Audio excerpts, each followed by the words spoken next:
ജ്ഞാനം 14 അധ്യായം. കോളുകൊണ്ട സമുദ്രത്തിൽ യാത്രയ്ക്കൊരുങ്ങുന്നവൻ താനിരിക്കുന്ന കപ്പലിനേക്കാൾ അതിദുർബലമായ തടിക്കഷ്ണത്തോട് പ്രാർത്ഥിക്കുന്നു. ആ യാനപാത്രത്തിന് രൂപം നൽകിയത് ലാഭേച്ഛയാണ്. ജ്ഞാനമാണ് അതിൻ്റെ ശില്പി. പിതാവേ, അങ്ങയുടെ പരിപാലനയാണ് അതിനെ നയിക്കുന്നത്. അവിടുന്ന് കടലിൽ അതിന് ഒരു പാത നൽകി, തിരകൾക്കിടയിലൂടെ ഒരു സുരക്ഷിത മാർഗം.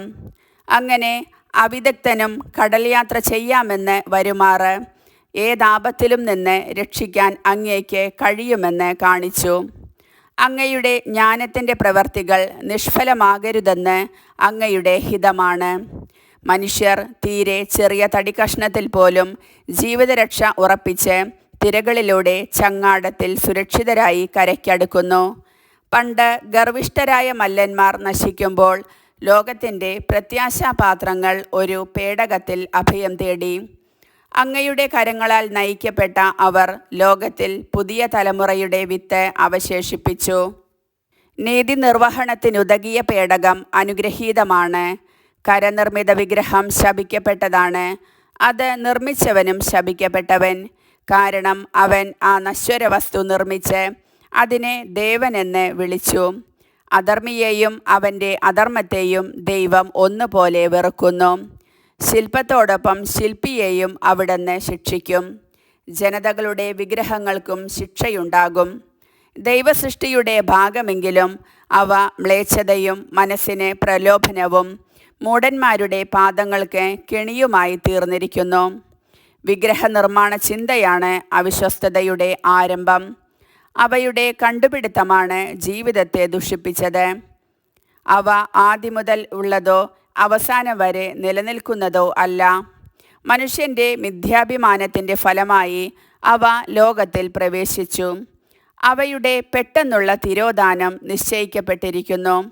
അകാലത്തിൽ പുത്രൻ മരിച്ച ദുഃഖം ഗ്രസിച്ച പിതാവ് തന്നിൽ നിന്ന് അപഹരിക്കപ്പെട്ട മകൻ്റെ പ്രതിമയുണ്ടാക്കി.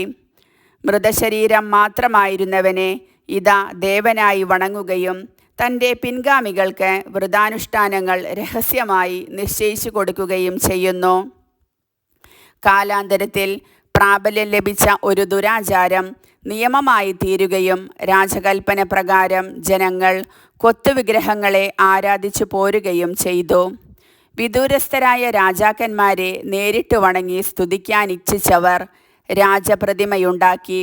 രാജാക്കന്മാർ അകന്ന് ജീവിച്ചിരുന്നതിനാൽ അവരുടെ സന്നിധിയിലെത്തി വണങ്ങാൻ കഴിയാതെ വന്ന ജനങ്ങൾ തങ്ങൾ ആദരിക്കുന്ന രാജാവിൻ്റെ രൂപം ഭാവന ചെയ്ത് ദൃഷ്ടിഗോചരമായ ബിംബം ഉണ്ടാക്കി.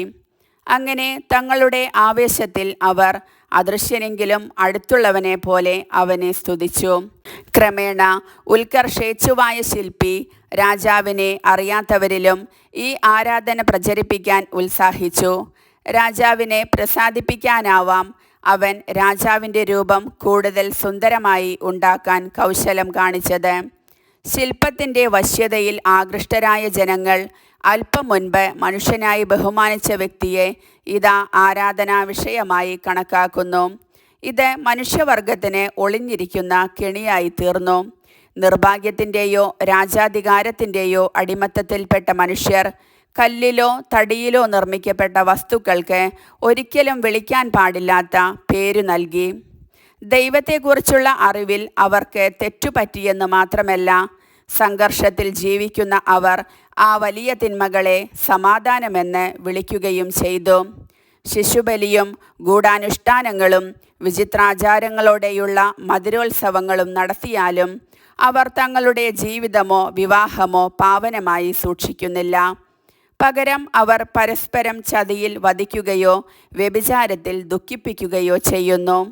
രക്തച്ചൊരിച്ചിൽ, കൊല, മോഷണം, ചതി, അഴിമതി, അവിശ്വസ്തത, കലാപം, സത്യലംഘനം, ശരിയേതെന്നുള്ള ആശയക്കുഴപ്പം, കൃതജ്ഞത, ദൂഷണം, ലൈംഗിക വൈകൃതം, വിവാഹ തകർച്ച, വ്യഭിചാരം, വിഷയാസക്തി ഇവ നടമാടുന്നു.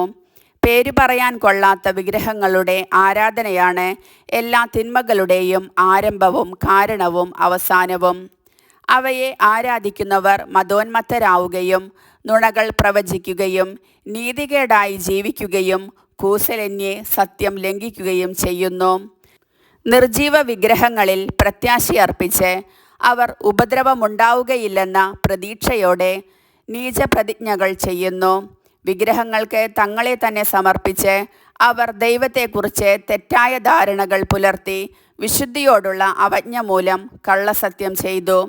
ഈ രണ്ടു കാര്യങ്ങൾക്കും അവർ ഉചിതമായ ശിക്ഷ അനുഭവിക്കും. മനുഷ്യർ എന്തിൻ്റെ പേരിൽ സത്യം ചെയ്യുന്നോ അതിൻ്റെ ശക്തിയല്ല, പ്രത്യുത പാപത്തിൻ്റെ ന്യായമായ ശിക്ഷയാണ് അധാർമികരുടെ അതിക്രമങ്ങളെ നിരന്തരം പിന്തുടരുന്നത്. കർത്താവിൻ്റെ വചനം.